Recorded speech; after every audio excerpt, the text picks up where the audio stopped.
أشهد أن لا إله إلا الله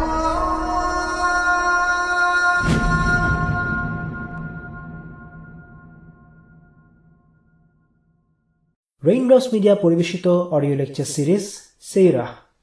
এই সিরিজে আলোচিত হবে পৃথিবীর বুকে শ্রেষ্ঠতম মানুষ রাসূলুল্লাহ মুহাম্মদ সাল্লাল্লাহু আলাইহি ওয়াসাল্লামের জীবন কথা।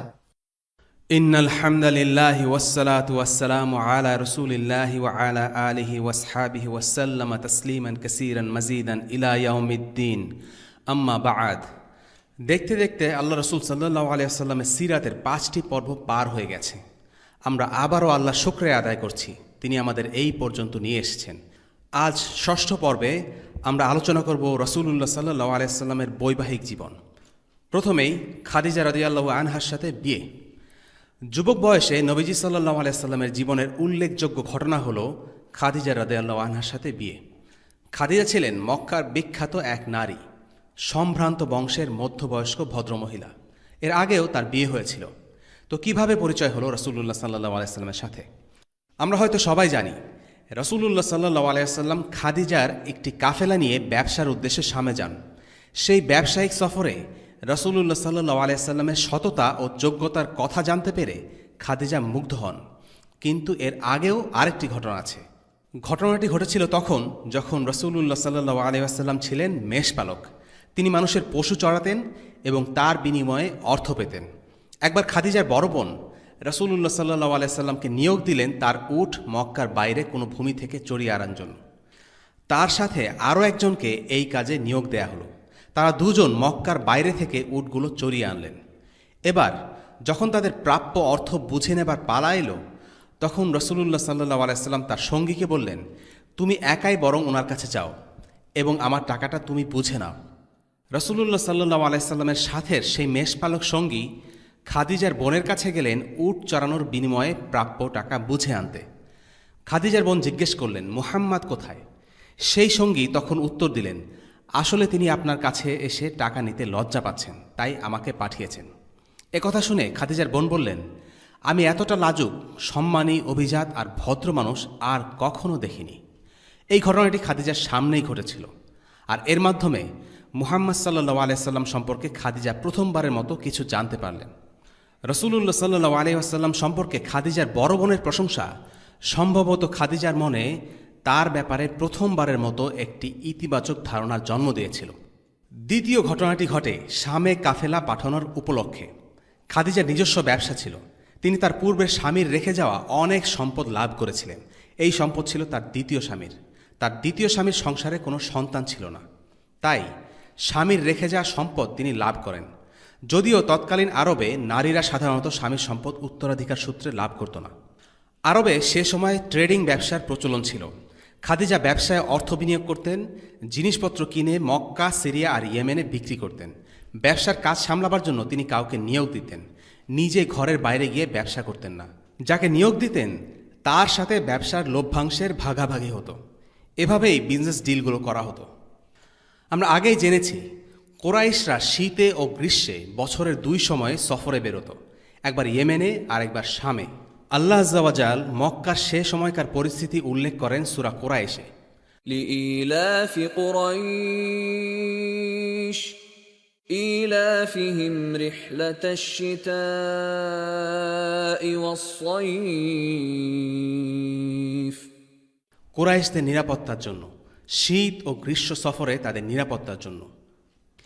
নবীজি সাল্লাল্লাহু আলাইহি ওয়াসাল্লামের সততা ও সত্যবাদিতার কথা তখন ইতোমধ্যেই মক্কার দিকে দিকে ছড়িয়ে পড়েছে, আর খাদিজা তার ব্যাপারে আগে থেকেই কিছুটা জানেন। যদিও তখন নবীজির বলার মতো তেমন কোনো ব্যবসায়িক অভিজ্ঞতা ছিল না, তবুও তার সততার ও আস্থাভাজন ব্যক্তিত্বের কারণে খাদিজা নবীজির কাছে পাঠালেন ব্যবসায়িক প্রস্তাব। তিনি যেন তার কাফেলা নিয়ে ব্যবসার উদ্দেশ্যে শামে যান। খাদিজার কাছ থেকে ব্যবসার প্রস্তাবটি পেয়ে নবীজি সাল্লাল্লাহু আলাইহি ওয়াসাল্লাম তার চাচা আবু তালিবের কাছে উপদেশ চাইলেন, চাচা, খাদিজা আমাকে একটি ব্যবসার অফার পাঠিয়েছেন, আমি কি করব?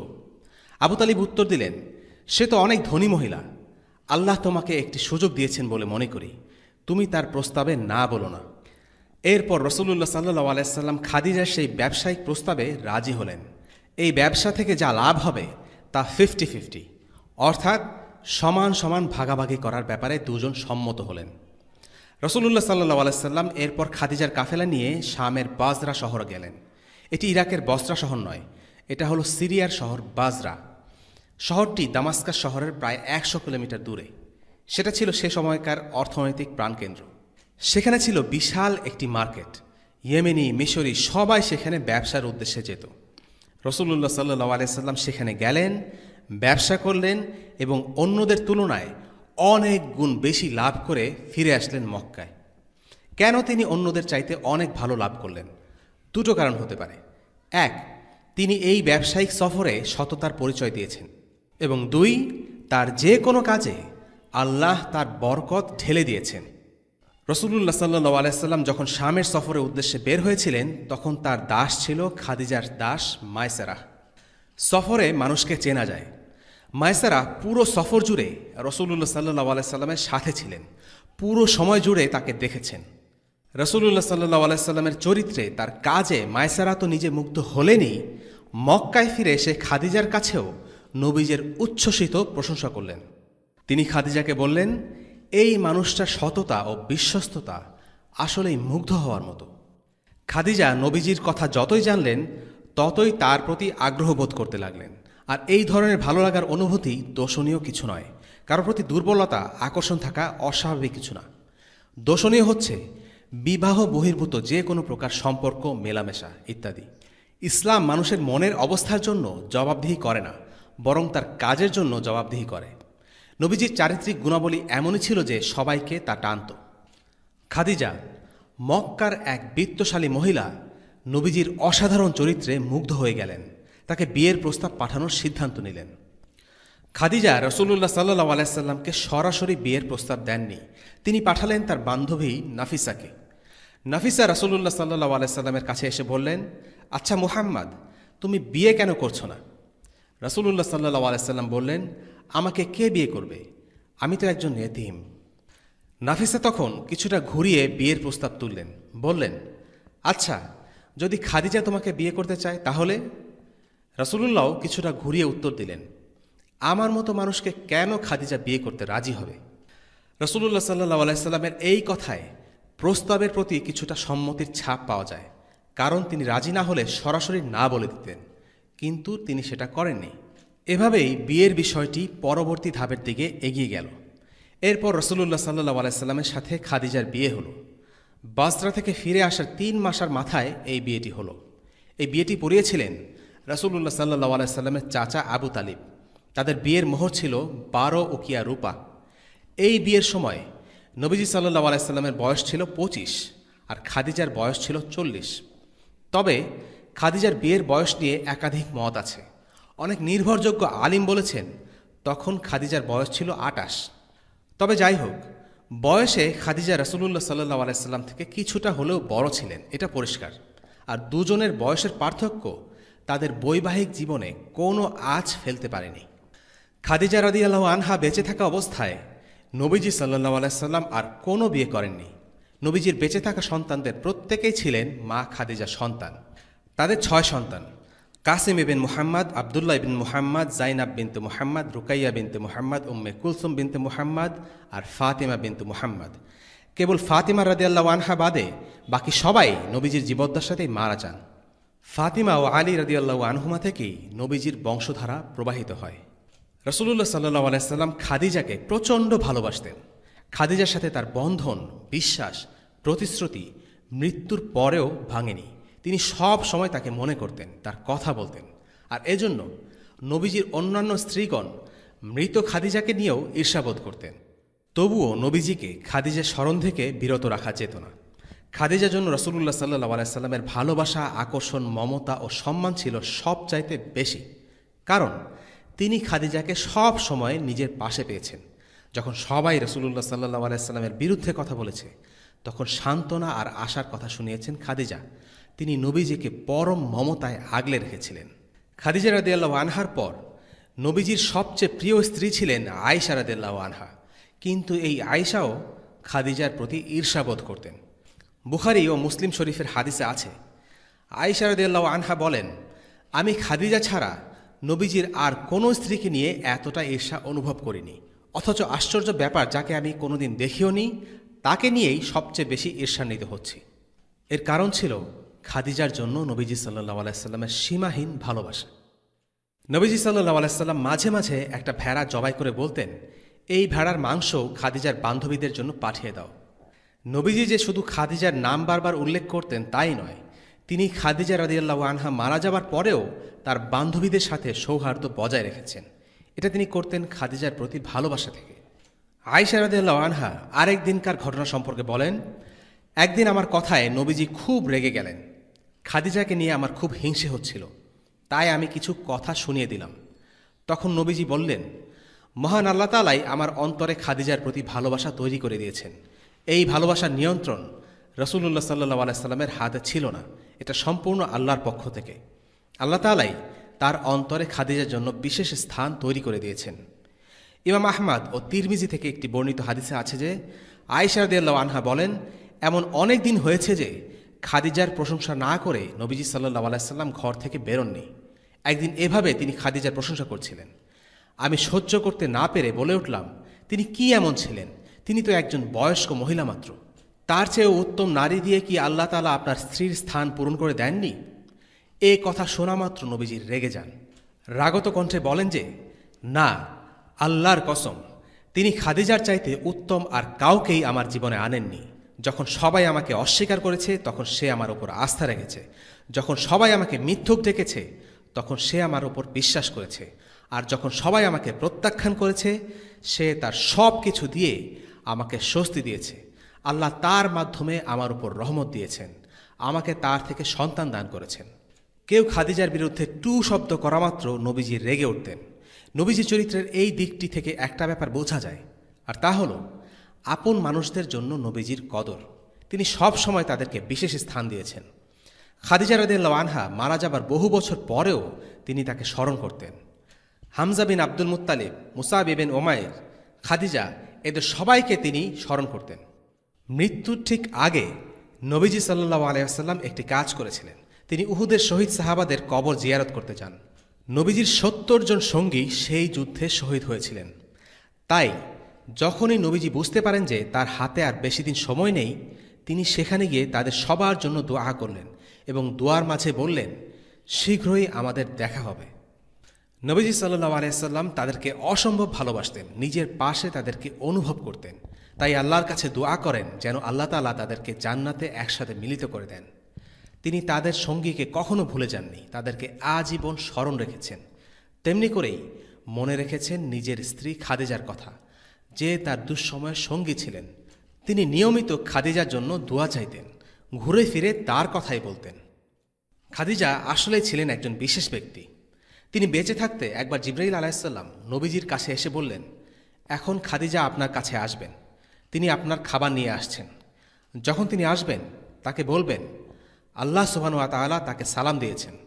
সেই সাথে বলবেন যে আমিও তাকে সালাম জানিয়েছি। সুবহানাল্লাহ।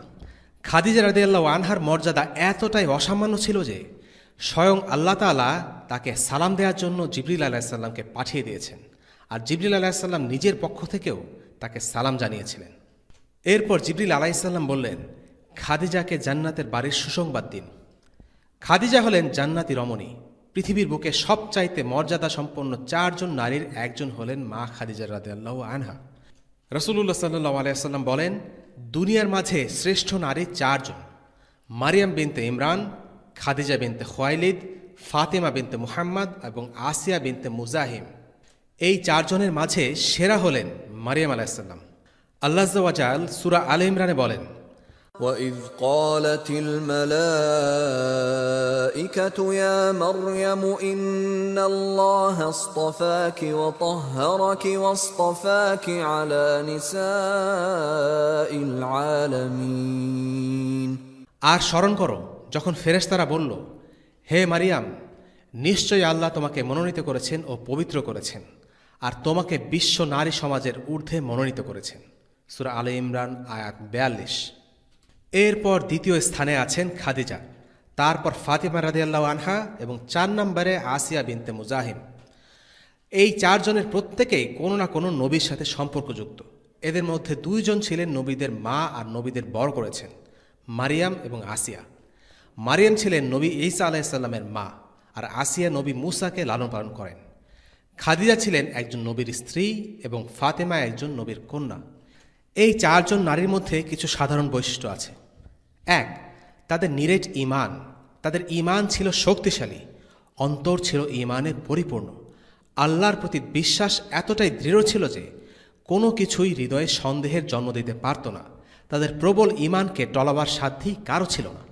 তাদের ঈমান মূলত ইয়াকিনের পর্যায়ে ছিল। দেখা জগতের তুলনায় অদেখা জগৎটার প্রতি তাদের বিশ্বাস ও আস্থা বেশি ছিল। যে গায়েবকে তারা কখনো দেখেননি বা শোনেননি, সেই গায়েব জগৎটাই ছিল তাদের বেশি প্রিয় ও কাঙ্ক্ষিত। যেমন ফিরআউনের স্ত্রী আসিয়া, তার কী না ছিল! একজন নারী দুনিয়ার যা কিছু চাইতে পারে তার সবই ছিল। সম্পদ, ক্ষমতা, টাকাওয়ালা স্বামী, ফাইফরমাস খাটার জন্য নিয়োজিত চাকর বাকরের দল, অথচ তিনি এ সব কিছু আল্লাহর জন্য ছেড়ে দিতে প্রস্তুত ছিলেন। আল্লাহ সুবহানাহু ওয়া তাআলা তাকে দুনিয়ার বুকে সবচেয়ে চমৎকার এক স্থানে রানীর হালে থাকার সুযোগ দিয়েছেন। আর আসিয়া বলছেন তিনি এসবের কিছুই চান না, তিনি চান কেবল জান্নাতের একটি ঘর।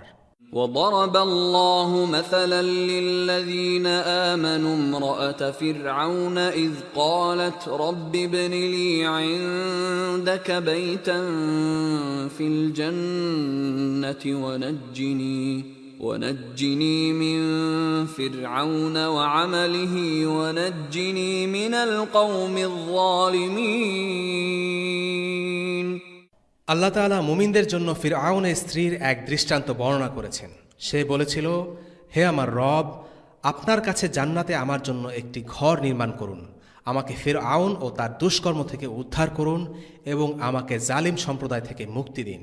সূরা আত-তাহরিম আয়াত 11। আসিয়া রাদিয়াল্লাহু আনহা দুনিয়ার বিত্ত বৈভব চাননি, তিনি ফিরআউন ও তার দুষ্কর্ম থেকে মুক্তি চেয়েছেন। এটাই দেখিয়ে দেয় তার ঈমান কতটা প্রবল ও কতটা গভীর ছিল। অত্যন্ত নীতিহীন এবং কলুষিত সমাজের একজন বাসিন্দা হওয়া সত্ত্বেও তিনি এ সব থেকে নিজেকে পবিত্র রেখেছিলেন এবং তার হৃদয়কে আল্লাহর সাথে জুড়ে দিয়েছিলেন। বাকি তিনজন নারীর ক্ষেত্রেও তা বলা যায়। 2, তাদের সবার মধ্যে দ্বিতীয় যে বিষয়টি লক্ষ্য করা যায় তা হল তারা প্রত্যেকে ছিলেন ভালো স্ত্রী বা ভালো মা। নারীবাদীরা এই বিষয়টি ভালো চোখে নাও দেখতে পারে। এই 4 নারী কিন্তু তাদের ক্যারিয়ার, সংস্কার কার্যক্রম, আন্দোলন কিংবা জ্ঞানের কারণে শ্রেষ্ঠত্ব অর্জন করেননি। আসিয়া এবং মারিয়াম আলাইহিসসালাম এই 2 জনের ঘরে প্রতিপালিত হয়েছিল 2 শ্রেষ্ঠ নবী, মূসা আলাইহিসসালাম এবং ঈসা আলাইহিসসালাম। খাদিজার অনন্যতার পেছনে রয়েছে তার স্বামী নবী মুহাম্মদ সাল্লাল্লাহু আলাইহি ওয়াসাল্লামের প্রতি সর্বাত্মক সহযোগিতা ও সমর্থন। তিনি বড় ব্যবসায়ী ছিলেন সত্যি, তবে এজন্য তিনি শ্রেষ্ঠ নন। তিনি শ্রেষ্ঠ কারণ যখনই প্রয়োজন হয়েছে তখনই তিনি তার স্বামীর পাশে দাঁড়িয়েছিলেন, তাকে স্বস্তি দিয়েছেন। নিঃসন্দেহে মা খাদিজা ছিলেন একজন চমৎকার স্ত্রী। ফাতিমা রাদিয়াল্লাহু আনহাও একজন ব্যতিক্রমী স্ত্রী। একবার আলী রাদিয়াল্লাহু আনহু শুনলেন যে রাসূলুল্লাহ সাল্লাল্লাহু আলাইহি ওয়াসাল্লাম কিছু দাস পেয়েছেন। তিনি ও তার স্ত্রী ভাবলেন যে নবীজির কাছে একটা দাস চাইবেন। তারা রাসূলুল্লাহ সাল্লাল্লাহু আলাইহি ওয়াসাল্লামের কাছে গেলেন, কিন্তু তাকে ঘরে পাওয়া গেল না। তারা মা আয়েশা রাদিয়াল্লাহু আনহার কাছে বিষয়টি জানিয়ে ফিরে আসেন। রাসূলুল্লাহ সাল্লাল্লাহু আলাইহি ওয়াসাল্লাম ঘরে ফিরে এসে সব কথা শুনলেন। আলী ও ফাতিমার বাড়ির দিকে পা বাড়ালেন। এই হাদিসটি আলী ইবনে আবি তালিব রাদিয়াল্লাহু আনহু নিজে বর্ণনা করেছেন। তার ভাষায়, নবীজি আমাদের ঘরে আসলেন, আমরা তখন শুয়েছিলাম। তাকে দেখামাত্র আমরা শোয়া থেকে উঠে দাঁড়িয়ে গেলাম। রাসূলুল্লাহ সাল্লাল্লাহু আলাইহি ওয়াসাল্লাম বললেন, যেমন ছিলে থাকো। তিনি এসে আমার আর ফাতিমার মাঝে বসলেন। আমরা দুজনেই তার গা ঘেঁষে বিছানায় শুয়ে আছি। রাসূলুল্লাহ সাল্লাল্লাহু আলাইহি ওয়াসাল্লাম তার মেয়ে ফাতিমাকে এতই ভালোবাসতেন যে তিনি একবার বলেছিলেন, ফাতিমা আমারই অংশ। কেউ যদি তাকে কষ্ট দেয় সে আমাকেও কষ্ট দেয়, কেউ যদি তাকে আনন্দ দেয় তাতে আমিও আনন্দিত হই। রাসূলুল্লাহ সাল্লাল্লাহু আলাইহি ওয়াসাল্লামের সন্তানদের মধ্যে একমাত্র ফাতিমাই বেঁচে ছিলেন, আর তিনি তাকে প্রচণ্ড ভালোবাসতেন। তিনি তার মেয়ের জন্য সবচেয়ে ভালোটাই চাইতেন। তিনি চাইলেই পারতেন একজন ভৃত্য তাদের ঘরে নিযুক্ত করতে, কিন্তু তা তিনি করলেন না। তিনি বললেন, তোমাদের দেয়ার জন্য দাস থেকেও ভালো আমার কাছে কিছু আছে। তোমরা রাতে ঘুমাবার আগে সুবহানাল্লাহ 33 বার, আলহামদুলিল্লাহ 33 বার এবং আল্লাহু আকবার 33 বার করে পড়বে। এটা তোমাদের জন্য একটা ভৃত্য রাখা অপেক্ষা উত্তম। রাসূলুল্লাহ সাল্লাল্লাহু আলাইহি ওয়াসাল্লাম জানতেন তার কন্যা হচ্ছে সেরাদেরও সেরা। তিনি জানতেন কাজ করতে করতে ফাতিমার হাতগুলো রুক্ষ হয়ে গিয়েছিল। তিনি জানতেন তার হাতের চামড়াগুলো খসখসে হয়ে গিয়েছিল। তারপরেও তিনি তাকে তসবি উপহার দিলেন, ভৃত্য নয়। আলী বিন আবি তালিবের থেকেই তার স্ত্রীর বর্ণনা পাওয়া যায়। তিনি বলেছেন, ফাতিমা খুবই কঠোর পরিশ্রম করতেন। জাতাকলে কাজ করার কারণে ওর হাত রুক্ষ ও খসখসে হয়ে যায়। কুয়া থেকে পানি তুলতে তুলতে ওর ঘাড়ে দাগ পড়ে যেত। ঘর পরিষ্কার করতে করতে ওর পোশাক ময়লা হয়ে পড়ত। এই ছিল পৃথিবীর সেরা মানুষটির কন্যার অবস্থা। আর এই কারণে তিনি ছিলেন 4 সেরা নারীর একজন। জ্ঞান বা মেধার বিবেচনায় আয়েশা রাদিয়াল্লাহু আনহা ছিলেন খাদিজা রাদিয়াল্লাহু আনহা এবং ফাতিমা থেকে অনেক এগিয়ে। তথাপি তিনি ফাতিমা বা খাদিজার সমান সম্মাননা অর্জন করেননি। নবীজি সাল্লাল্লাহু আলাইহি ওয়াসাল্লাম প্রথম বিয়ে করেছিলেন 25 বছর বয়সে। ন্যায়নীতিহীন একটি সমাজে থেকেও এই 25 বছর পর্যন্ত তিনি সৎ ও পবিত্র হিসেবেই পরিচিত ছিলেন। নবুয়ত পাওয়ার আগ পর্যন্ত তার জীবনে নারী ঘটিত কিছু ছিল না। কিন্তু ইসলাম বিদ্বেষীরা নবীজির নামে নানা রকম কুৎসা রটনা করেছে। তারা নবীজির বিয়েকে প্রশ্নবিদ্ধ করার চেষ্টা করেছে। আয়েশাকে অল্প বয়সে বিয়ে করা, 12 জন স্ত্রী রাখা, এসব নিয়ে তারা নবীজিকে নানা রকম অপবাদ দেয়। ইংরেজিতে একটা টার্ম বের করেছে, ওয়েমেনাইজার। তাই রাসূলুল্লাহ সাল্লাল্লাহু আলাইহি সাল্লামের বৈবাহিক জীবন সম্পর্কে মুসলিমদের সঠিক ধারণা রাখা অত্যন্ত জরুরি। প্রথমত, নবীজি সাল্লাল্লাহু আলাইহি সাল্লামের জীবনকালে মক্কার অবস্থা ছিল ভয়াবহ। নারী পুরুষের মাঝে অবৈধ সম্পর্ক, মেলামেশা, ব্যভিচার এসব ছিল নিত্যনৈমিত্তিক ব্যাপার। আয়েশা রাদিয়াল্লাহু আনহা থেকে বর্ণিত একটি হাদিসে জানা যায় যে সেই সময় নারী পুরুষের মাঝে 4 ধরনের সম্পর্ক প্রচলিত ছিল। একটা ছিল এখনকার বিয়ের মতো। দ্বিতীয় প্রকার ছিল পতিতাবৃত্তি। মক্কায় কিছু বাড়ির উপর বিশেষ ধরনের চিহ্ন থাকত, এগুলো ছিল পতিতালয়। তৃতীয় সম্পর্ক ছিল এমন, একজন নারী 10 জন পুরুষের সাথে একে একে করে শয্যাশয়ী হবে। এরপর গর্ভধারণ করলে তার ইচ্ছে মতো তাদের যে কোনো একজনের দিকে নির্দেশ করবে এবং সেই লোককেই বাচ্চার সমস্ত দায় দায়িত্ব গ্রহণ করতে হবে। চতুর্থ ধরনের সম্পর্ক ছিল এমন, একজন লোক তার স্ত্রীকে অভিজাত ঘরের কোনো লোকের সাথে জিনা করার জন্য পাঠাবে, যাতে করে তাদের সন্তান উন্নত বংশের হয়। এই নীতি বিবর্জিত সমাজে থেকেও নবীজি সাল্লাল্লাহু আলাইহি সাল্লাম নারীদের সাথে কোনো সম্পর্কে জড়াননি। 25 বছর পর্যন্ত ছিলেন তিনি একজন কুমার। দ্বিতীয়ত, 25 বছর বয়সে এসে তিনি বিয়ের সিদ্ধান্ত নেন। সে সময়ে এমন এক নারীকে বেছে নেন, তিনি ছিলেন তার চাইতে 15 বছরের বড়। শুধু তাই নয়, তিনি ছিলেন একজন বিধবা বা তালাকপ্রাপ্ত মহিলা। নবীজি সাল্লাল্লাহু আলাইহি সাল্লাম উচ্চ বংশের যুবক ছিলেন, হাশেমে ছিলেন। চাইলেই নিজের জন্য মক্কার যে কোনো নারীকে বাছাই করতে পারতেন। তিনি চাইলে নিজের চেয়ে ছোট অল্প বয়সী যে কোনো তরুণীকে বিয়ে করতে পারতেন, কিন্তু তিনি তা করেননি। তিনি এমন একজন নারীকে বিয়ে করলেন যিনি তার চেয়েও 15 বছরের বড়। তৃতীয়ত, রাসূলুল্লাহ সাল্লাল্লাহু আলাইহি সাল্লামের প্রথম স্ত্রী খাদিজার সাথে 50 বছর বয়স পর্যন্ত সংসার করেন। একজন পুরুষ যুবক বয়স থেকে 50 বছর পর্যন্তই সাধারণত নারীদের প্রতি বেশি আকৃষ্ট হয়ে থাকে। এই বয়সটাতে পুরুষের চাহিদা থাকে সর্বাধিক। কিন্তু নবীজি তার 50 বছর বয়স পর্যন্ত কেবলমাত্র একজন স্ত্রী নিয়েই সংসার করেছেন। যতদিন পর্যন্ত খাদিজা বেঁচে ছিলেন ততদিন অন্য কোনো বিয়ে করেননি এবং খাদিজাকে নিয়েই তিনি অত্যন্ত খুশি ছিলেন। সুতরাং নবীজি নারীদের ব্যাপারে দুর্বল বা নারীলোভী ছিলেন, এই ধরনের কথা শুধু ভিত্তিহীনই নয়, বরং নির্ভেজাল মিথ্যাচার। চতুর্থত, খাদিজা মারা যাবারও 2-3 বছর পর পর্যন্ত রাসূলুল্লাহ সাল্লাল্লাহু আলাইহি সাল্লাম একাই জীবনযাপন করেন। এরপর আরেকজন বিধবা সাউদা রাদিয়াল্লাহু আনহাকে বিয়ে করেন। সাউদার স্বামী মারা যাওয়ায় তিনি তাকে বিয়ে করেন। সাউদা বেশ বয়স্ক ছিলেন। একটা সময় তিনি নবীজিকে তার ভাগের রাতগুলো আয়েশার সাথে কাটানোর অনুমতি দেন। এর কারণ ছিল তার বার্ধক্য। রাসূলুল্লাহ সাল্লাল্লাহু আলাইহি সাল্লাম এর পরবর্তীতে আরও কিছু বিয়ে করেন। তার জীবনের শেষ 10 বছরেই তিনি বেশিরভাগ বিয়ে সম্পন্ন করেন। তিনি যখন মারা যান তখন তার 9 জন বিধবা স্ত্রী ছিলেন। নবীজির স্ত্রীরা হলেন খাদিজা বিনতু খুয়াইলিদ, সাউদা বিনতে জামআ, আয়েশা বিনতু আবু বকর, হাফসা বিনতে ওমর, জাইনাব বিনতু খুজাইমা, সালামা বিনতে আবি উমাইয়া, জাইনাব বিনতু জাহাশ, জুয়াইরা বিনতে আল হারিস, রামলা বিনতু আবু সুফিয়ান, সাফিয়া বিনতে হুয়াই আর মাইমুনা বিনতে আল হারিস। এছাড়াও ওনার 2 জন দাসী ছিলেন বলে জানা যায়। তাদের নাম হচ্ছে রায়হানা বিনতে জায়েদ এবং মারিয়া আল কিবতিয়া। এখন প্রশ্ন আসতে পারে, কেন নবীজি সাল্লাল্লাহু আলাইহি ওয়াসাল্লাম জীবনের শেষ অধ্যায়ে এসে এতগুলো বিয়ে করলেন, যখন নিজের যুবা বয়সে মাত্র একজন বিধবাকে বিয়ে করেই তিনি সুখী জীবনযাপন করছিলেন? শেষ বয়সে তার এতগুলো বিয়ে করার কারণ কি? প্রথমত, বিভিন্ন গোত্রের সাথে সম্পর্ক স্থাপন। রাসূলুল্লাহ সাল্লাল্লাহু আলাইহি ওয়াসাল্লামের জীবনের মিশন ছিল ইসলাম প্রতিষ্ঠা করা, ইসলামের প্রচার ও প্রসার ঘটানো। তিনি যা কিছুই করেছেন, এমনকি নিজের বৈবাহিক জীবনেও যেসব সিদ্ধান্ত নিয়েছেন, সেগুলো কেবলমাত্র ইসলামের ভালোর কথা চিন্তা করেই নেয়া। শুধুমাত্র নিজের খেয়ালখুশি বা চাহিদা মেটানোর জন্য কোনো কাজ করেননি। তিনি বেশ কিছু বিয়ে এই কারণেই করেছিলেন যে যাতে করে অন্যান্য গোত্র ইসলামের দিকে আকৃষ্ট হয়। যেমন জুয়াইরিয়াকে বিয়ে করার ফলস্বরূপ বনু মুস্তালিক গোত্রের সবাই ইসলাম গ্রহণ করে। দ্বিতীয়ত, সাহাবীদের দেখাশোনা করার জন্য। যেমন সাউদা রাদিয়াল্লাহু আনহাকে তিনি বিয়ে করেছিলেন। সাউদা ছিলেন বিধবা। একই কথা বলা যায় জাইনাব বিনতে খুজাইমার ক্ষেত্রে। তিনি ছিলেন আবদুল্লাহ ইবনে জাহাসের স্ত্রী। আবদুল্লাহ ইবনে জাহাস যখন উহুদ যুদ্ধে শহীদ হলেন, তখন জাইনাবকে রাসূলুল্লাহ সাল্লাল্লাহু আলাইহি ওয়াসাল্লাম বিয়ে করে নেন। এই বিয়েগুলোর পিছনে মূল উদ্দেশ্য হল সামাজিক কল্যাণ। শহীদদের স্ত্রীদের দেখাশোনা করার বাস্তব উদাহরণ রাসূলুল্লাহ সাল্লাল্লাহু আলাইহি ওয়াসাল্লাম ও সাহাবীরা আমাদের দেখিয়ে গেছেন। তৃতীয়ত, ঘনিষ্ঠ সাহাবীদের সাথে আরও সম্পর্ক মজবুত করা। রাসূলুল্লাহ সাল্লাল্লাহু আলাইহি ওয়াসাল্লামের সাথে সাহাবীদের সম্পর্ক ছিল ভাইয়ের মতো। তিনি ইসলামের এই ভ্রাতৃত্বের সাথে পারিবারিক বন্ধন যুক্ত করে সম্পর্ক আরও মজবুত করতে চেয়েছিলেন। এ কারণে তিনি সবচেয়ে ঘনিষ্ঠ দুই সাহাবী আবু বকর ও ওমর রাদিয়াল্লাহু আনহুমার মেয়েকে স্ত্রী হিসেবে গ্রহণ করেছিলেন, আর ওসমান রাদিয়াল্লাহু আনহুর সাথে নিজের কন্যার বিয়ে দিয়েছিলেন। যখন সেই কন্যা মারা গেল, তখন আরেক কন্যাকেও ওসমান রাদিয়াল্লাহু আনহুর সাথে বিয়ে দিয়েছিলেন। পরবর্তীতে সেও মারা যায়।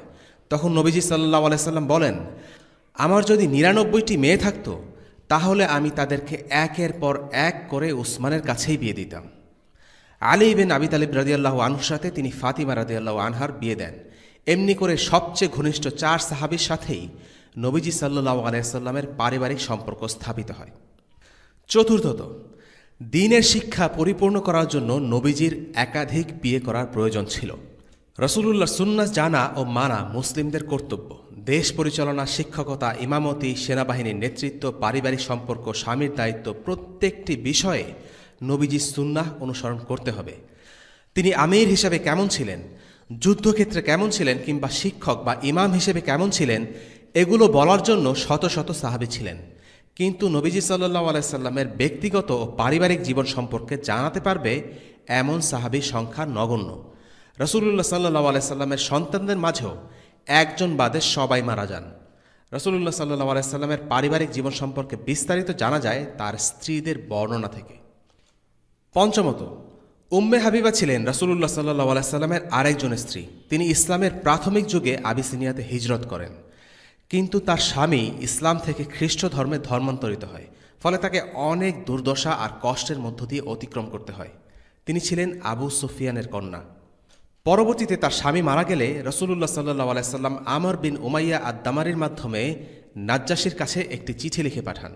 এই পত্রে লেখা ছিল যে নাজ্জাশী যেন নবীজির সাথে উম্মে হাবিবার বিয়ের ব্যবস্থা করেন। উম্মে হাবিবাকে রাসূলুল্লাহ সাল্লাল্লাহু আলাইহি সাল্লাম বিয়ে করেছিলেন তার প্রতি সহানুভূতি থেকে।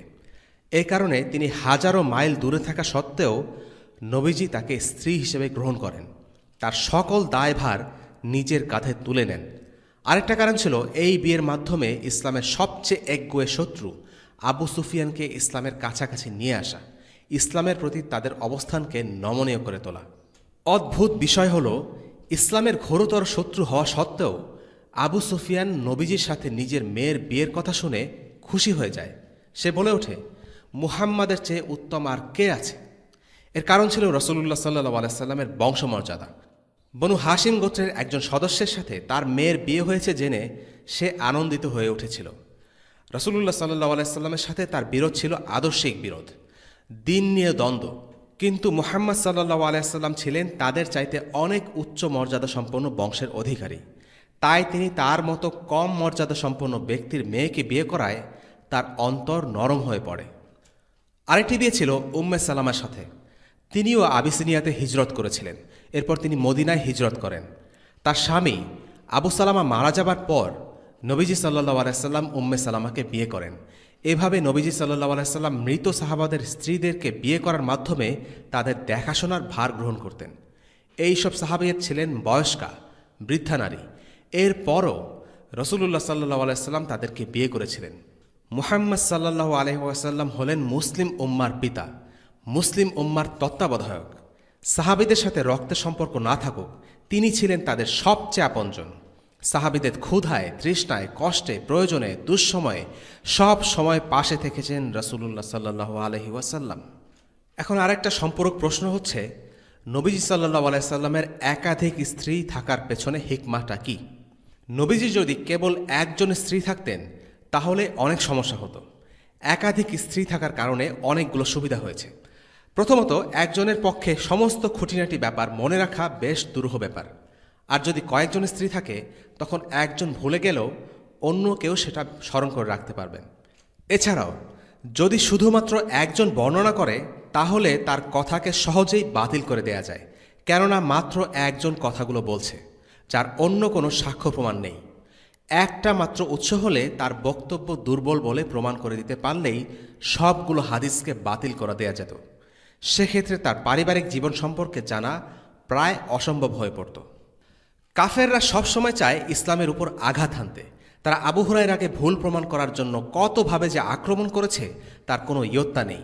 এর কারণ হলো, আবু হুরায়রাকে বাতিল প্রমাণ করতে পারলে তার থেকে বর্ণিত প্রায় ৫,০০০ হাদিসকে প্রশ্নবিদ্ধ করে দেয়া সম্ভব।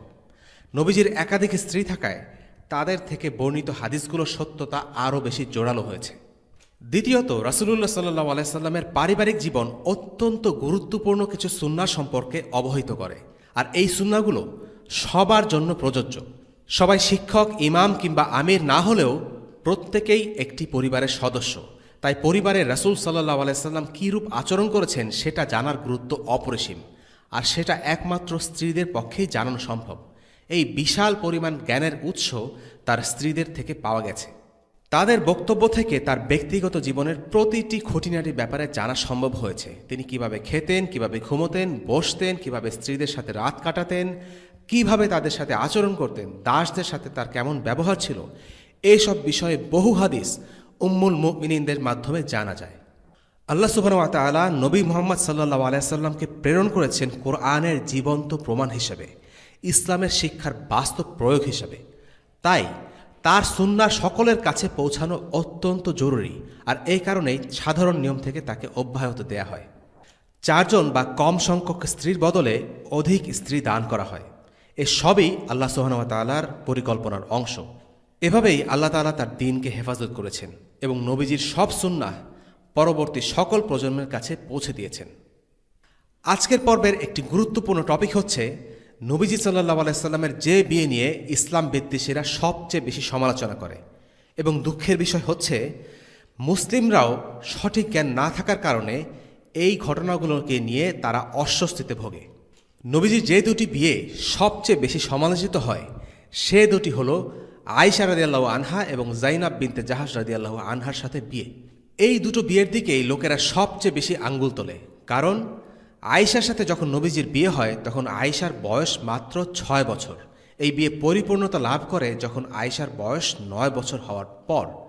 ওদিকে যায়নাবের সাথে নবীজির বিয়ে তোলার প্রশ্ন তোলার কারণ ছিল যায়নাব ছিল নবীজির পালক সন্তান যায়েদের তালাকপ্রাপ্তা স্ত্রী। আশ্চর্যের বিষয় হলো যে বিয়েগুলো নিয়ে মানুষের মনে এত প্রশ্ন, ক্ষোভ আর আপত্তি, সেই দুটো বিয়েই আল্লাহর পক্ষ থেকে সরাসরি আদেশপ্রাপ্ত ছিল। নবীজির অন্য কোনো বিয়ে ওয়াহির মাধ্যমে নির্দেশিত ছিল না, শুধুমাত্র এই দুটি ছিল ব্যতিক্রম। সূরা আহজাবে আল্লাহ আযজা ওয়া জাআল যায়নাবকে বিয়ে করার জন্য রাসূলুল্লাহ সাল্লাল্লাহু আলাইহি সাল্লামকে নির্দেশ দেন। فلما قضى زيد منها وطرا زوجناكها لكي لا يكون على المؤمنين حرج في أزواج أدعيائهم إذا قضوا منهن وطرا وكان أمر الله مفعولا। অতঃপর যায়েদ যখন যায়নাবের সাথে সম্পর্ক ছিন্ন করল তখন আমি তাকে আপনার সাথে বিবাহ বন্ধনে আবদ্ধ করলাম, যাতে মুমিনদের পোষ্যপুত্ররা তাদের স্ত্রীর সাথে সম্পর্ক ছিন্ন করলে সেসব স্ত্রীকে বিবাহ করার ব্যাপারে মুমিনদের মধ্যে কোনো অসুবিধা না থাকে, আর আল্লাহর নির্দেশ কার্যকরী হয়েই থাকে। সূরা আহজাব আয়াত ৩৭। আয়েশা রাদিয়াল্লাহু আনহার সাথে বিয়ের নির্দেশও ওয়াহির মাধ্যমে এসেছিল। নবীজি সাল্লাল্লাহু আলাইহি সাল্লাম স্বপ্নে এই নির্দেশনা পান। সহিহ বুখারীতে এই স্বপ্নের কথা বর্ণিত আছে। রাসূলুল্লাহ সাল্লাল্লাহু আলাইহি সাল্লাম আয়েশাকে বলেছেন, জিবরিল আমার কাছে এলেন, আমি দেখতে পেলাম তুমি একটি সিল্কের কাপড়ে জড়ানো। যখন আমি কাপড়টি সরিয়ে তোমাকে দেখলাম, জিবরিল বললেন, এই হলো তোমার স্ত্রী দুনিয়ায় এবং আখিরাতে। নবীজি সাল্লাল্লাহু আলাইহি সাল্লাম 2 বার একই স্বপ্ন দেখেন। আমরা জানি নবী রাসূলদের স্বপ্ন আল্লাহর পক্ষ থেকে ওয়াহি, অর্থাৎ এভাবেই আল্লাহ তাআলা নবীজিকে আয়েশার সাথে বিয়ের নির্দেশ দেন। আজকাল 2 ধরনের লোক নবীজির বিয়ে নিয়ে আক্রমণ করে। 1, দুর্বল ঈমানের মুসলিম, আর 2, অমুসলিম। দুর্বল ঈমানের মুসলিমদের উদ্দেশ্যে জবাব। দুর্বল ঈমানের মুসলিমরা অবাক হয় এই ভেবে যে নবীজি সাল্লাল্লাহু আলাইহি সাল্লাম কিভাবে এমন কাজ করতে পারলেন। তাদের জন্য উত্তর হলো, এটা ছিল আল্লাহর ইচ্ছা। আল্লাহ তাআলা যাই আদেশ দেন না কেন, একজন মুসলিম হিসেবে তা মেনে নিতে হবে। এটা নিয়ে সন্দেহ বা সংশয় প্রকাশ করলে কিংবা প্রশ্ন তুললে মুসলিম থাকা যাবে না। নবীজি সাল্লাল্লাহু আলাইহি সাল্লামের সাথে আয়েশার বিয়ে সাধারণ নিয়মের একটি ব্যতিক্রম। এটি সবার জন্য প্রযোজ্য নয়, কিন্তু নবীজির জন্য এটি আল্লাহর পক্ষ থেকে নির্দেশিত হুকুম ছিল। সুতরাং আল্লাহর ইচ্ছা নিয়ে প্রশ্ন করার অধিকার একজন মুসলিমের নেই। এখন আসি ওরিয়েন্টালিস্ট বা ইসলাম বিদ্বেষীদের অভিযোগের জবাব। আর যেসব অমুসলিম নবীজির চরিত্র নিয়ে আজে বাজে কথা বলে, তাদের মূল সমস্যা আসলে নবীজি ও আয়েশার বিয়ে নয়। তাদের সমস্যা হচ্ছে তারা মুহাম্মদ সাল্লাল্লাহু আলাইহি সাল্লামকে আল্লাহর রসুল হিসেবেই বিশ্বাস করে না। আয়েশার সাথে নবীজির বিয়ে একটি অজুহাত মাত্র। নবীজি যদি আয়েশাকে বিয়ে নাও করতেন, তবুও এই ইসলাম বিদ্বেষীরা কোনো না কোনো বিষয় খুঁজে নিয়ে তাকে আক্রমণ করত, কারণ তারা নবীজিকে আল্লাহর রাসূল হিসেবেই মানে না। তাই তার সম্পর্কে ভুল ধরার জন্য উন্মুখ হয়ে থাকে। অমুসলিমদের সাথে নবীজির বৈবাহিক জীবন নিয়ে তর্কে লিপ্ত হওয়াটাই অর্থহীন। যখন মক্কার কুরাইশরা রাসূলুল্লাহকে নানাভাবে আক্রমণ করছিল, তখন আল্লাহ সুবহানাহু ওয়া তাআলা কিছু আয়াত নাজিল করেন। قد نعلم إنه ليحزنك الذي يقولون فإنهم لا يكذبونك ولكن الظالمين بآيات الله يجحدون। তাদের কথাবার্তায় আপনার যে দুঃখ ও মনোকষ্ট হয়, তা আমি খুব ভালোভাবে জানি, কিন্তু তারা তো নিশ্চয়ই আপনাকে মিথ্যাবাদী বলে না, বরং এই জালিমরা আল্লাহর আয়াতকে অস্বীকার করে। সূরা আনআম আয়াত 33। তারা ব্যক্তি মুহাম্মদ সাল্লাল্লাহু আলাইহি সাল্লামকে অস্বীকার করেনি, বরং তারা আল্লাহর বাণীকেই অস্বীকার করেছে। নবীজির সাথে তাদের আক্রমণাত্মক আচরণের কারণ ছিল এটাই যে তিনি আল্লাহর রসূল। নবীজি সাল্লাল্লাহু আলাইহি সাল্লামের চরিত্রের জন্য আসলে তারা তাকে আক্রমণ করে না, বরং নবীজি ইসলামের বার্তা প্রচারের মিশনে নেমেছেন দেখেই তাকে নিয়ে তাদের এত ক্ষোভ। পশ্চিমা ওরিয়েন্টালিস্টদের উচিত নিজেদের সমাজের দিকে তাকানো, তাদের আইন কতটা হাস্যকর এবং তাদের নারীরা কতটা পিছিয়ে আছে। তাদের কাছে বয়সটাই সব। মানসিক পরিপক্কতার বিষয়টি অনুধাবন করার চেষ্টাও তারা করে না। আমাদের মা আয়েশা সংসার শুরু করেন 9 বছর বয়সে, কিন্তু 9 বছর বয়সে তিনি যে পরিমাণ পরিপক্ক আর মেধাবী ছিলেন, আজকের সমাজে 19 বছরের মেয়েরাও তার ধারের কাছেও যাবে না। উরওয়া ইবনে আজ-জুবাইর বলেন, ফিকহ শাস্ত্র, মেডিসিন এবং কবিতায় আমি আয়েশার মতো মেধাবী আর কাউকে দেখিনি, অথচ তিনি ছিলেন একজন টিনেজার। আজকে ইউনাইটেড স্টেটস বা যুক্তরাষ্ট্রের দিকে যদি তাকানো হয়, তাহলে দেখা যাবে তারা নিজেরা এই ব্যাপারে ঐকমত্যে পৌঁছাতে পারেনি যে একটা মেয়ের জন্য বিয়ের সর্বনিম্ন বয়স কত হওয়া উচিত। তাদের এক এক স্টেটে এক এক নিয়ম, কোথাও 14, কোথাও 16, কোথাও 18। শুধু তাই নয়, তাদের রয়েছে হাস্যকর সব নিয়ম। বিয়ে করতে বাধা থাকলেও যৌন সম্পর্কে জড়াতে তাদের কোনো বাধা নেই।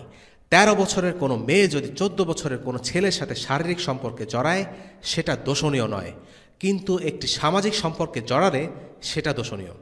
এই মাত্র কিছুদিন আগে 2008 সালে কানাডায় বিয়ের সর্বনিম্ন বয়স 14 থেকে উন্নীত করা হয়েছে 18-তে। আমাদের প্রশ্ন হলো, এতকাল ধরে তোমাদের কেন মনে হয়েছিল যে বিয়ের বয়স 14ই ঠিক আছে, আর হঠাৎ করে তোমরা 2008 সালে কিভাবে আবিষ্কার করলে বিয়ের বয়স 18 হওয়া উচিত? দেখুন তাদের আইনের অসামঞ্জস্যতা আর মূল্যবোধের অবক্ষয় কোথায় গিয়ে ঠেকেছে, আর তারা কিনা আমাদের রাসূল সাল্লাল্লাহু আলাইহি সাল্লামের সমালোচনা করে। তাদের জবাব দেওয়ার আগে বরং আমাদের উচিত তাদের অর্থহীন, ভিত্তিহীন, মূল্যবোধ বিবর্জিত এই আইন আর রীতিনীতির সমালোচনা করে তাদের মুখ বন্ধ করে দেয়া। যুক্তরাষ্ট্রের স্টেট অফ ভার্জিনিয়াতে 13 বছরের মেয়ে অফিসিয়ালি কোর্টে বিয়ে করতে পারে। নরওয়েতে এমনকি 12 বছরের মেয়েও অফিসিয়ালি বিয়ে করতে পারে। এসব নিয়ম এখনও বহাল আছে। আপনারা যদি ইন্টারনেটে একটু রিসার্চ করেন, সবের প্রমাণ আপনারা দেখতে পাবেন। এমনকি 20 শতাব্দীতে বিয়ে হওয়া আমাদের নানি দাদির অনেকের বয়স ছিল 7 বছর, 9 বছর, 11 বছর। তখন এই বয়সটা নিয়ে কেউ এত উচ্চবাচ্য করেনি, সেটা কোনো সমস্যাই ছিল না। এই রিসেন্টলি আমরা এত গুঞ্জন শুনছি, সেটা আসলে বয়সের জন্য না, সমস্যাটা আদর্শিক। এবং আরেকটা গ্রুপ হচ্ছে মডার্নিস্টদের গ্রুপ।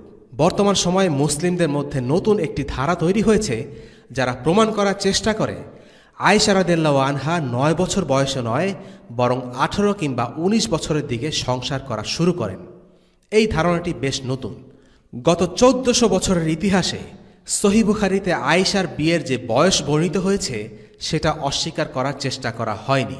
এই মডার্নিস্টরা তাদের দাবি প্রমাণ করার জন্য বিভিন্ন একাডেমিক দলিল দেখানোর চেষ্টাও করে। মূলত তাদের দাবি হচ্ছে, সহিহ বুখারীতে যে হাদিসে বলা হয়েছে যে বিয়ের সময় আয়েশার বয়স ছিল 6 এবং সংসার শুরু করেন তিনি 9 বছর বয়সে, সেই হাদিসটা দাইফ বা দুর্বল। তারা বলে এই হাদিসের সনদ বা বর্ণনা সূত্রে এমন একজন রাবি বা বর্ণনাকারী আছেন যার বর্ণনা গ্রহণযোগ্য নয়, কারণ তিনি ছিলেন সিনাইল, অর্থাৎ বার্ধক্যের কারণে তার স্মৃতিশক্তি লোপ পেয়েছিল, যে কারণে আমরা তার থেকে হাদিস নিতে পারি না। এই রাবি হলেন হিশাম ইবনে উরওয়াহ। তিনি হাদিসটি পেয়েছেন তার বাবা উরওয়া ইবনে আজ-জুবাইর থেকে। আর উরওয়া হচ্ছেন মা আয়েশার বোন আসমা বিনতে আবু বকরের ছেলে, অর্থাৎ আয়েশার ভাতিজা। যারা এই হাদিসকে প্রত্যাখ্যান করে তাদের দাবি 3টি। তারা বলে, যেই বর্ণনা সূত্রে হিশাম ইবনে উরওয়া আছেন সেই হাদিস আমরা নিতে পারি না, কারণ তার স্মৃতিশক্তি নির্ভরযোগ্য নয়। দ্বিতীয় দাবি, হিশাম ইবনে উরওয়া হাদিসটি নিয়েছেন কেবলমাত্র একজন থেকে, তিনি হচ্ছেন তার বাবা উরওয়া ইবনে আজ-জুবাইর, কাজেই হাদিসটি ভুল হতে পারে। এবং তৃতীয় দাবিটি হল, উরওয়া হাদিসটি কেবল আয়েশা থেকে শুনেছেন, কাজেই এই চেইনের প্রতিটি ধাপে একজন মাত্র বর্ণনাকারী, কাজেই হাদিসটি দুর্বল। এদের জবাবে অনেক কিছুই বলা যেতে পারে। প্রথমত বলা চলে, যারা এই দাবি করে তাদের ক্রেডেনশিয়াল লক্ষ্য করলে আমরা দেখব এরা কেউই হাদিসের আলিম নয়। হাদিস শাস্ত্রের জ্ঞান খুবই গুরুত্বপূর্ণ একটি বিষয়।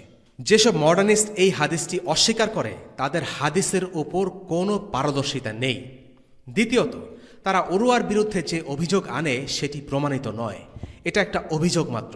তারা বলে আল ওয়াহাম ওয়াল ইহাম নামে কিতাবে লেখা আছে তার বার্ধক্যের কারণে তার স্মৃতিশক্তির লোপ পেয়েছে, কিন্তু আসলে এই কিতাবে শুধু বলা হয়েছে বার্ধক্যের কারণে তার স্মৃতিশক্তি কিছুটা কমে গেছে, কিন্তু এর জন্য তিনি হাদিস শাস্ত্রে অনির্ভরযোগ্য কোনো রাবি হিসেবে সাব্যস্ত হননি। তৃতীয়ত, ইসলামী শরিয়াতে জারহে তাদিলের একটি শাস্ত্র আছে। এই শাস্ত্রে আলোচনা করা হয় রাবিদের চরিত্র ও নির্ভরযোগ্যতা নিয়ে, হাদিস বর্ণনায় তারা কে কতটা বিশ্বস্ত। জারহে তাদিলের নিয়ম মতে কোনো বার্ধক্যের কারণে কোনো রাবির যদি স্মৃতিশক্তি কমে যায়, সেক্ষেত্রে তার সমস্ত বর্ণনা বাতিল হয় না, বরং যখন থেকে তার স্মৃতিশক্তিতে সমস্যা দেখা গেছে সেই সময়ের পর থেকে তার থেকে হাদিস গ্রহণ করা হয় না। মডার্নিস্টদের অভিযোগ, হিশাম এই হাদিসটি বর্ণনা করেছেন শেষ বয়সে মদিনায়, তার স্মৃতিশক্তিতে গোলযোগ দেখা যাবার পর। আসলে এই অভিযোগটিও মিথ্যা, কারণ উরওয়া এই হাদিসটি শুধু মদিনায় নয় বরং মক্কা, বসরা আর রায়, মদিনা ছাড়া আরও 3টি শহরে বর্ণনা করেছেন। শুধু তাই নয়, যে ব্যক্তি হিশামের স্মৃতি নিয়ে প্রশ্ন তুলেছেন তাকে ইমাম আজ-যাহাবির মতো আলিম কঠিনভাবে সমালোচনা করেছেন। চতুর্থত, তারা বলে হিশামের বাবা উরওয়া কেবল একজনের কাছে এই হাদিসটি বর্ণনা করেছেন, আসলে তিনি এই বর্ণনাটি 3 জনের কাছে করেছেন। পঞ্চমত, তারা বলে আয়েশা থেকে কেবলমাত্র একজন এই হাদিসটি বর্ণনা করেছেন, আসলে 6 জন বর্ণনাকারী এই হাদিসটি আয়েশা থেকে বর্ণনা করেছেন। ষষ্ঠত এবং সবচেয়ে গুরুত্বপূর্ণ, এই হাদিস সহিহ মুসলিমেও এসেছে, আর সেই বর্ণনায় উরওয়া নেই। একই হাদিস অন্যান্য রাবিরা বর্ণনা করেছেন। সহিহ বুখারী ছাড়া আরও 8টি কিতাবের হাদিসে আয়েশার বিয়ের বয়স 6 এবং সংসার শুরু করার বয়স 9 উল্লেখ করা আছে। তারা কিভাবে এটা অস্বীকার করে? তারা আসলে এটা অস্বীকার করে না, বরং এই বিষয়টা বেমালুম চেপে যায় এবং উরওয়ার স্মৃতিশক্তির ব্যাপারে যে অভিযোগ সেটা নিয়ে কেবল কথা বলতে থাকে, যদিও সেটা প্রমাণিত নয়। আমরা খুব সংক্ষেপে প্রমাণ করার চেষ্টা করেছি এই হাদিসটির ব্যাপারে তারা যে অভিযোগগুলো আনে তার সব কয়টা মিথ্যা। সত্যি বলতে এটা নিয়ে ছোটোখাটো একটা বই লেখা সম্ভব। যেহেতু এই সিরিজটি সিরাত নিয়ে, তাই জারহে তাদিলের শাস্ত্রের খুঁটিনাটি নিয়ে আলোচনা করা আমাদের আওতার বাইরে। একটা ব্যাপার এখানে ভাবনার উদ্রেক করে, গত 1400 বছরে এই হাদিস নিয়ে কেউ কোনো প্রশ্ন তুলেনি। হঠাৎ করে কিছু লোক যাদের হাদিসের কোনো ডিগ্রি নেই বা ইজাজা নেই, তারা বলা শুরু করলো আয়েশার বয়স তখন 9 ছিল না, ছিল 18। প্রশ্ন হচ্ছে কেন? সেই প্রশ্নের উত্তরে বলতে হয় আসলে সমস্যাটা হিশাম ইবনে উরওয়াকে নিয়ে নয়, সমস্যাটা উরওয়া কয়জন থেকে হাদিস বর্ণনা করেছেন সেটা নিয়েও নয়, সমস্যাটা স্মৃতিশক্তি বিলোপ বা রিজাল শাস্ত্রে নয়, সমস্যাটা হচ্ছে তাদের মানসিকতায়। যখন ওরিয়েন্টালিস্টরা বলা শুরু করলো কিভাবে তোমাদের নবী 9 বছরের একটা ছোট মেয়ের সাথে সংসার করতে পারে, তখনই এই মুসলিমরা এই হাদিসটিকে অস্বীকার করা শুরু করে। পশ্চিমের একাডেমিয়া বা মিডিয়াদের ইসলামের বিরুদ্ধে যত অভিযোগ, সেগুলোর জবাব দিতে ব্যর্থ হয়ে তারা ইসলামকেই বিকৃত করে এবং সহিহ হাদিসকে দুর্বল বলে সাব্যস্ত করা শুরু করে। আমরা এমন একটা সময়ে বাস করছি যখন স্বামী আর স্ত্রীর মাঝের বয়সের ব্যবধানকে খুব খারাপ চোখে দেখা হয়। ইসলামে এটা কোনো সমস্যা না। রাসূলুল্লাহ সাল্লাল্লাহু আলাইহি সাল্লাম তার চাইতে বড় একজন নারীকে বিয়ে করেছিলেন। তার পালক পুত্র যায়েদ বিন হারিসা বিয়ে করেছিলেন রাসূলুল্লাহ সাল্লাল্লাহু আলাইহি সাল্লামের দুধ মা উম্মে আইমানকে। উম্মে আইমান হবে যায়েদের মায়ের বয়সী বা তার থেকেও বড়। তৎকালীন আরব সমাজে এটা কোনো ব্যাপারই ছিল না।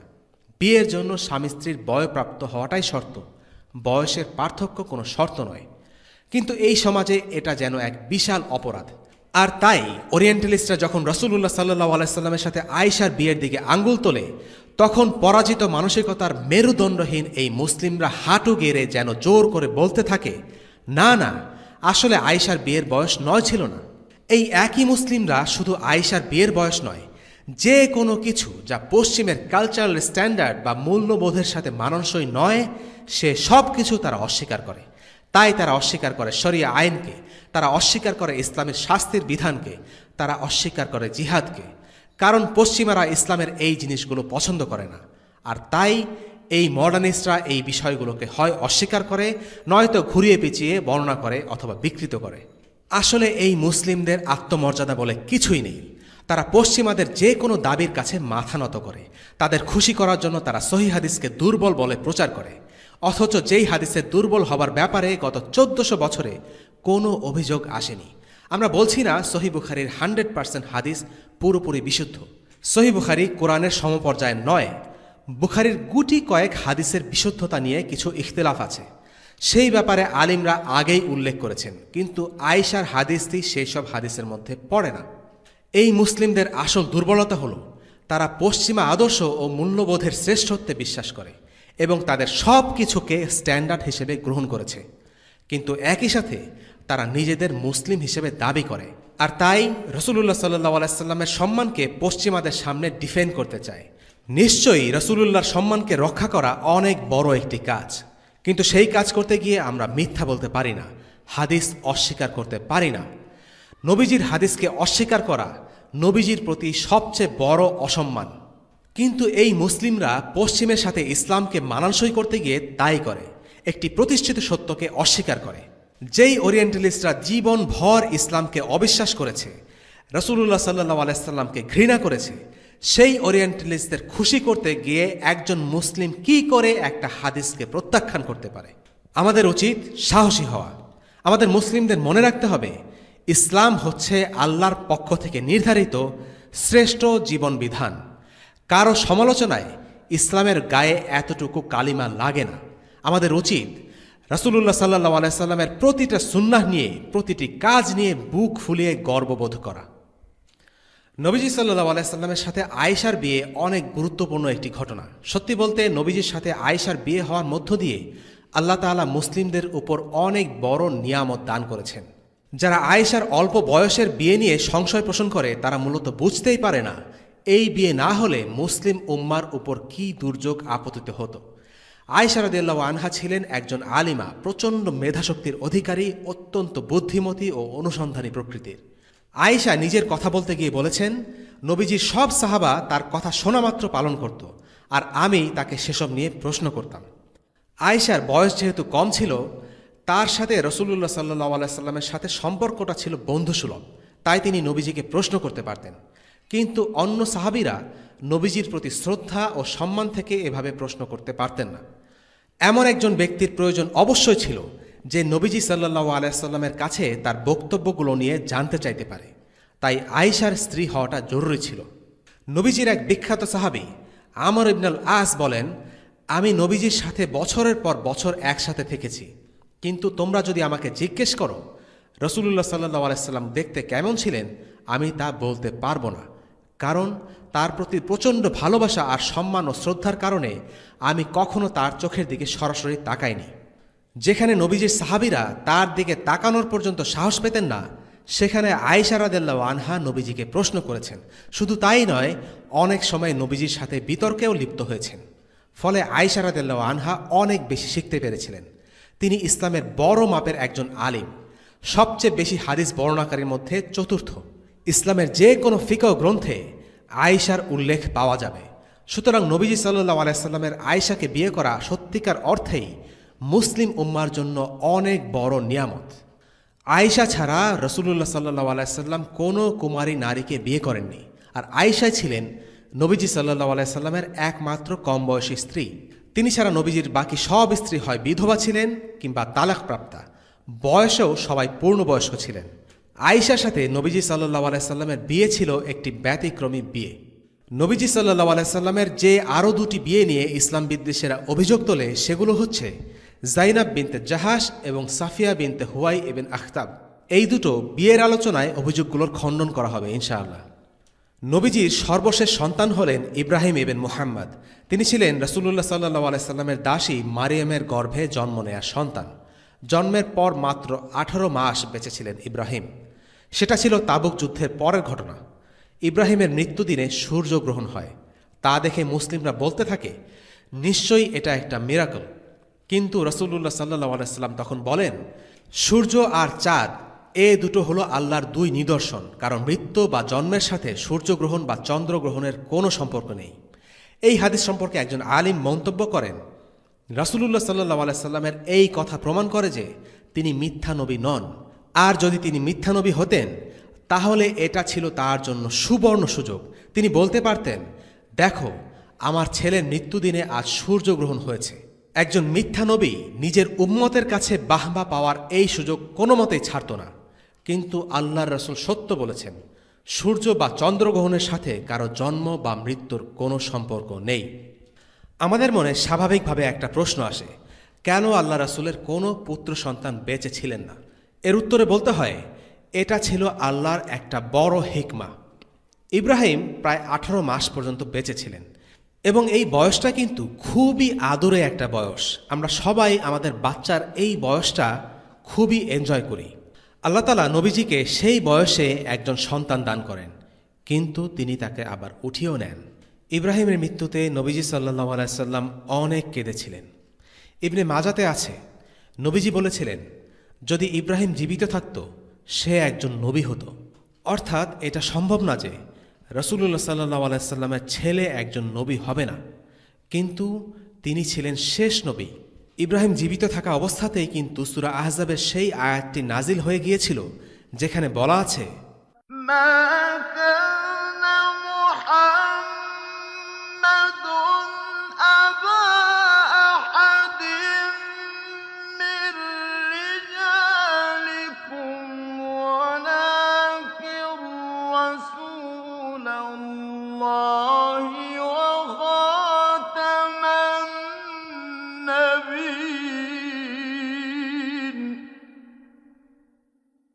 وكان الله بكل شيء عليما। মুহাম্মদ তোমাদের কোনো ব্যক্তির পিতা নন, বরং তিনি আল্লাহর রাসূল এবং শেষ নবী। আল্লাহ সব বিষয়ে জ্ঞাত। সূরা আহজাব আয়াত 40। এই আয়াত থেকে বোঝা যায় রাসূলুল্লাহ সাল্লাল্লাহু আলাইহি সাল্লামের কোনো পুত্র সন্তান জীবিত থাকবে না, এবং নবীজি সাল্লাল্লাহু আলাইহি সাল্লামও জানতেন ইব্রাহিম হয়তো বেঁচে থাকবেন না। এটা ছিল আল্লাহর পরিকল্পনারই অংশ। আমরা দেখতে পাই উম্মতের কিছু বিভ্রান্ত লোক রাসূলুল্লাহ সাল্লাল্লাহু আলাইহি সাল্লামের নাতিদেরকে নিয়ে কি পরিমাণ বাড়াবাড়িতে লিপ্ত হয়েছে। আর যদি নবীজির পুত্রের মাধ্যমে কোনো বংশ পরম্পরা থাকত, এই উম্মতের লোকরা না জানে কি করত, তাদের হয়তো নবী বানাতো অথবা বিধাতার আসনে বসিয়ে দিত। সুতরাং রাসূলুল্লাহ সাল্লাল্লাহু আলাইহি সাল্লামের কোনো পুত্র সন্তান না থাকা আমাদের জন্য আল্লাহর পক্ষ থেকে একটা অনুগ্রহ। সবশেষে আমরা জানব আল্লাহ রাসূল সাল্লাল্লাহু আলাইহি সাল্লামের পালক পুত্র সম্পর্কে। তিনি হচ্ছেন যায়েদ ইবনে হারিসা। যায়েদ ইবনে হারিসা ছিলেন এক ইয়েমেনি গোত্রের সন্তান। তাকদীরের লিখনে এক অন্যায় যুদ্ধের বলি হয়ে মায়ের কোল থেকে আলাদা হয়ে দাস হিসেবে বিক্রি হয়ে গেলেন। সেই যায়েদকে দাস হিসেবে উকাজ মেলা থেকে কিনে নিলেন খাদিজা। খাদিজার সেবক হিসেবে যায়েদ মক্কা থাকা শুরু করলেন। খাদিজার বিয়ের পর যায়েদকে তিনি উপহার হিসেবে তুলে দিলেন রাসূলুল্লাহর হাতে। এটা নবুয়তের অনেক আগের কথা। যায়েদ রাসূলুল্লাহর কাছে বড় হতে লাগলেন। বহু বছর পরের কথা, যায়েদের বাবা জানতে পারলেন যায়েদ মক্কায়। তড়িঘড়ি করে ভাইকে সাথে নিয়ে তিনি মক্কায় এলেন। রাসূলুল্লাহ সাল্লাল্লাহু আলাইহি ওয়াসাল্লামকে খুঁজে বের করলেন, তাকে অনুরোধ করলেন যেন তিনি যায়েদকে তাদের হাতে তুলে দেন, বিনিময়ে যা পারেন সবই দেবেন। নবীজি সাল্লাল্লাহু আলাইহি ওয়াসাল্লাম যায়েদকে ফিরিয়ে দিতে খুব একটা আগ্রহী ছিলেন না, কারণ ততদিনে যায়েদের সাথে তার চমৎকার সম্পর্ক তৈরি হয়েছে। অন্যদিকে আরেকজনের সন্তানকে জোর করে রেখে দেওয়ার এখতিয়ার তারও নেই। রাসূলুল্লাহ সাল্লাল্লাহু আলাইহি ওয়াসাল্লাম কোনো বিনিময় চাইলেন না, পুরো বিষয়টা যায়েদের ইচ্ছার উপর ছেড়ে দিলেন। একথা শুনে যায়েদের বাবা ও চাচা খুবই খুশি হলেন। রাসূলুল্লাহ সাল্লাল্লাহু আলাইহি ওয়াসাল্লাম যায়েদকে ডেকে জিজ্ঞেস করলেন যায়েদ কার কাছে থাকতে চায়। যায়েদ আসলেন, তার বাবা চাচাকে দেখে চিনতে পারলেন, কিন্তু তাদের দুজনকে অবাক করে দিয়ে যায়েদ রাসূলুল্লাহকে বললেন, আমি আমার বাবা চাচার চাইতে আপনার সাথে থাকা বেশি পছন্দ করি। যায়েদের বাবা প্রচণ্ড মনক্ষুণ্ণ হলেন। একজন সন্তান কি করে তার বাবার কাছে ফিরে না যেতে পারে। যায়েদের বাবা বললেন, যায়েদ তুমি কি পাগল হয়েছ? নিজের বাবার কাছে, নিজের গোত্রের কাছে ফিরে না গিয়ে তুমি এখানে দাস হিসেবে থেকে যাবে? একজন মানুষ তার বাবার ওপরে অন্য কাউকে প্রাধান্য দেবে, এটা হতে পারে না। কিন্তু মুহাম্মদ সাল্লাল্লাহু আলাইহি ওয়াসাল্লাম ছিলেন আল্লাহর রাসূল, আর রাসূল সাল্লাল্লাহু আলাইহি সাল্লামের সাথে তার উম্মার সম্পর্ক পিতৃত্বের সম্পর্কের ওপরে প্রাধান্য পায়। যদিও তখন মুহাম্মদ সাল্লাল্লাহু আলাইহি সাল্লাম আল্লাহ রাসূল হননি, কিন্তু যে ভালোবাসা দিয়ে তিনি যায়েদকে বড় করেছেন তা একজন নবীর পক্ষেই সম্ভব। যাই হোক, যায়েদের বাবার প্রচণ্ড মন খারাপ হলো। আল্লাহ রাসূল তৎক্ষণাৎ দাঁড়িয়ে যায়েদকে নিজের সন্তান হিসেবে ঘোষণা করলেন এবং তাকে মুক্ত করে দিলেন। যায়েদ ইবনে হারিসা হয়ে গেলেন যায়েদ ইবনে মুহাম্মদ, মক্কার একজন স্বাধীন ব্যক্তি। হয়তো আল্লাহ রাসূল চাইছিলেন যায়েদের বাবার মনটা যেন এই ভেবে কিছুটা হালকা হয় যে তার ছেলে অন্তত আর কারো দাস নয়, সে স্বাধীন। যায়েদের বাবার প্রথম খুব মন খারাপ হলেও পরে এই দৃশ্য দেখে তিনি মোটামুটি আশ্বস্ত হয়ে ফিরে গেলেন। যায়েদ ছিলেন আল্লাহ রাসূলের প্রচণ্ড ভালোবাসার পাত্র। যায়েদ রাসূলুল্লাহকে এত বেশি পছন্দ করতেন যে বাবার সাথে থাকার চাইতে রাসূলুল্লাহর সাথে থাকাটাই তার কাছে বেশি প্রিয় ছিল। রাসূলুল্লাহ তাকে নিজের ছেলের মতো আদর করতেন। যায়েদের কখনো মনে হয়নি তিনি একজন দাস, বরং আল্লাহ রাসূলের পরিবারের একজন। এ সব কিছুই ঘটে নবুয়তের আগে। যায়েদের সন্তান উসামা রাদিয়াল্লাহু আনহু বড় হয়েছিলেন রাসূলুল্লাহর ঘরে। যায়েদ শুধু আল্লাহ রাসূলের স্নেহভাজন ছিলেন না, ছিলেন আস্থাভাজনও। যায়েদ ছিলেন অগ্রগামী মুসলিমদের একজন। নবুয়তের প্রায় প্রারম্ভে ইসলাম গ্রহণ করেন। বদর, উহুদ, খন্দক গুরুত্বপূর্ণ যুদ্ধগুলোর একটিও তিনি মিস করেননি। হিজরত করেছিলেন একদম শুরুর দিকটায়। রাসূলুল্লাহ সাল্লাল্লাহু আলাইহি ওয়াসাল্লাম আর আবু বকরের পরিবারের সাথে নিজ পরিবারকে মক্কা থেকে নিরাপদে মদিনায় নিয়ে আসার কাজটিও করেন এই যায়েদ। একাধিক সামরিক অভিযানের কমান্ডার হিসেবেও দায়িত্ব পালন করেছিলেন তিনি। সিরাতের এই পর্যায়ে যায়েদের নাম যায়েদ ইবনে মুহাম্মদ। সে সময় পালকপুত্র আর রক্ত সম্পর্কের পুত্রের মধ্যে কোনো পার্থক্য করা হতো না, তাদের মধ্যে সত্যিকার পিতা পুত্রের সম্পর্ক প্রযোজ্য হতো। কিন্তু পরবর্তীতে ইসলাম এই রীতি বদলে দেয়, আর যখন ইসলাম এই রীতিকে বদলে দিল তখন যায়েদ আর যায়েদ ইবনে মুহাম্মদ থাকবেন না, তিনি ফিরে যাবেন তার আসল নামে যায়েদ ইবনে হারিসা। সিরাতের বিভিন্ন পর্যায়ে যায়েদ বিন হারিসার অনেকবার কথা আসবে, কিন্তু একটা বিষয় তার ব্যাপারে স্বতন্ত্র। পবিত্র কোরআনে একমাত্র তিনিই হলেন সেই সাহাবী যার নাম ধরে আয়াতের মধ্যে উল্লেখ আছে। আপনাদের যদি মনে পড়ে, এই আয়াতটি আজকে এই পর্বে উল্লেখ করা আছে। ওয়াসাল্লাল্লাহু আলা সাইয়্যিদিনা মুহাম্মদ ওয়া আলা আলিহি ওয়াসহাবিহি ওয়াসাল্লাম। আলহামদুলিল্লাহি রাব্বিল আলামিন। আসসালামু আলাইকুম ওয়া রাহমাতুল্লাহি ওয়া বারাকাতুহু। রেইনড্রপস মিডিয়ার অন্যান্য প্রজেক্ট সম্পর্কে জানতে ভিজিট করুন www.raindropsmedia.org অথবা ফেসবুক পেজ www.facebook.com/raindropsmedia অথবা ইউটিউব চ্যানেল www.youtube.com/raindropsmediaorg2015